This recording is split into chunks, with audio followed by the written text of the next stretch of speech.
Oi, turma! Vamos resolver o exercício? Então, esse é o primeiro exercício.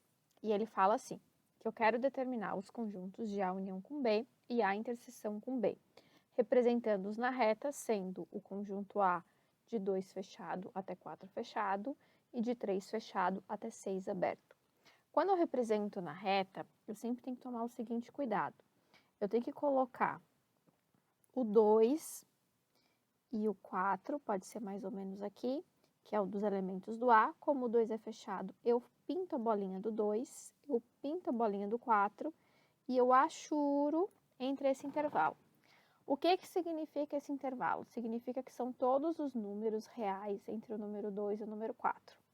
Quem é o primeiro número real depois do 2? Aí a gente tem que pensar que é o 2,000, né? E vai infinito e zeros, 1. Para ficar mais fácil para falar, a gente pode pensar que é o 2,1, tá? Tem muitos outros números entre o 2 e o 2,1, mas a gente pode pensar para facilitar.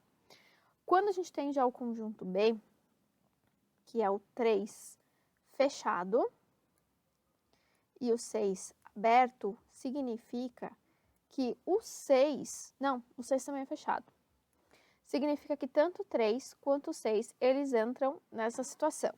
Então, quando a gente tem A união com B, união é a junção, então eu vou juntar todos os elementos.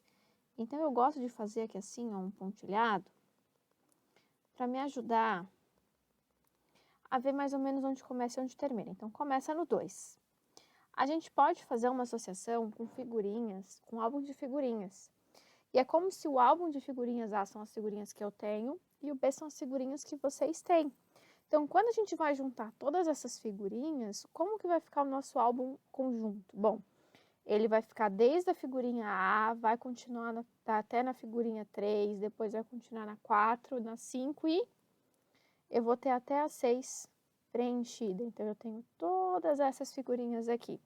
Quando eu respondo por intervalo, vai ficar 2,6 fechado tanto para o 2 quanto para o 3.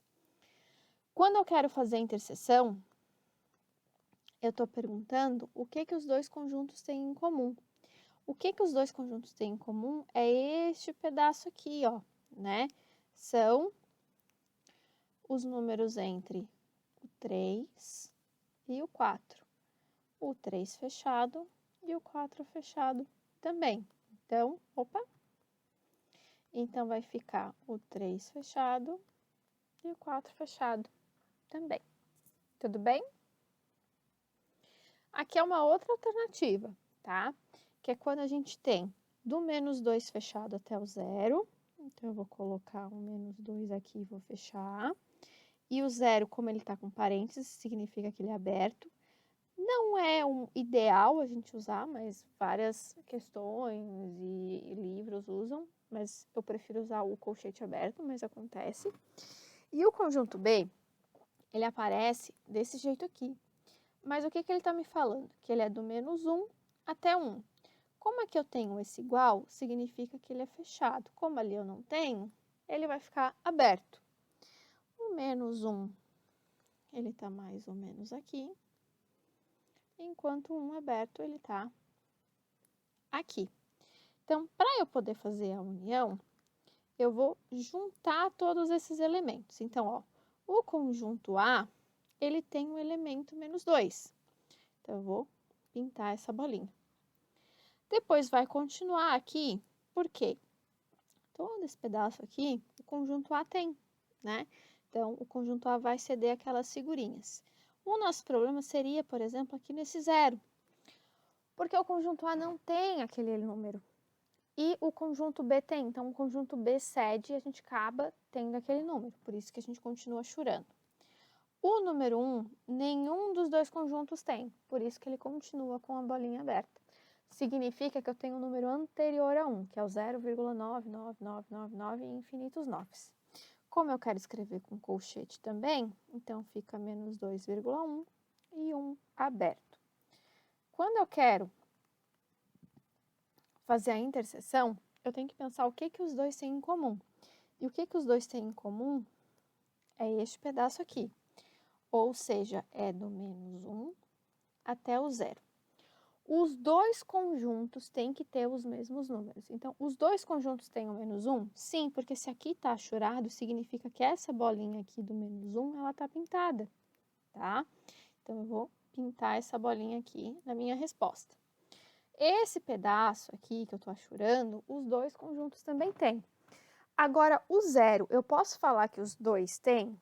Não, eu não posso, porque só quem tem é o B, o A não tem. Por isso que ele fica com a bolinha aberta, e aqui eu vou fechar no menos 1 e vou deixar o 0 aberto, tá? Esse exercício aqui, que é a letra C, ele fala que a gente tem no conjunto A do menos 3 fechado, e o 0 aqui ele é aberto, e que o conjunto B ele é do menos 1, e ele vai lá para o mais infinito. Então, o mais infinito ele vem para cá. Eu acabo não fechando esse conjunto, eu deixo ele continuamente. Só que como do menos 1 o colchete é fechado, eu pinto essa bolinha. E para eu poder fazer a união, eu tenho que pensar o que os dois, né? Eu tenho que juntar tudo o que os dois têm. Então, vai começar, ó, aqui no menos 3 e vai passar lá para o mais infinito. Então, eu vou falar que eles têm do menos 3 até o mais infinito. O mais infinito é o mais usual de usar parênteses, os outros eu evitaria, tá? Agora, quando a gente fala da interseção, eu estou perguntando o que os dois têm em comum. E o que eles têm em comum é esse pedaço aqui do meio. Os dois têm o menos 1? Sim, os dois têm o menos 1. Então, eu vou pintar a bolinha. Os dois têm aquele intervalo. O próximo número é o 0. Os dois conjuntos têm o 0? O conjunto A, ele não tem o 0 porque a bolinha está aberta. Ele tem o número anterior ao 0, que é o 0, que é o quem? É o 0,00000001, né? Então, por isso, o 0 propriamente dito não tem, a gente só tem o anterior imediato. Então, fica do menos 1 até o 0 e o 0 colchete aberto. Tudo bem? Vai ter alguns exercícios para vocês resolverem através desses intervalos, porque é importante a gente saber a diferença entre um intervalo e um conjunto, tá? E qual que é a maior diferença? Quando eu falo que o meu conjunto A, eles são os elementos 1, 2 e 3, eu estou falando pontualmente do elemento 1, bolinha fechada, do 2, bolinha fechada e do 3, bolinha fechada. Estou falando de 3 elementos.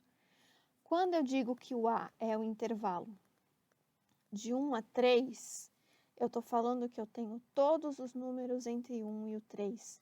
Significa que eu tenho infinitos números, eu não consigo pontuar quantos são.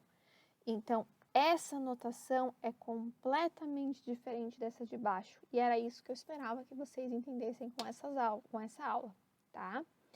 Então, eu preciso que vocês consigam fazer sempre essa diferenciação, tá bom? Qualquer coisa, vocês vão me mandando mensagens ali no Tira Dúvida e aí nós vamos conversando. Até mais!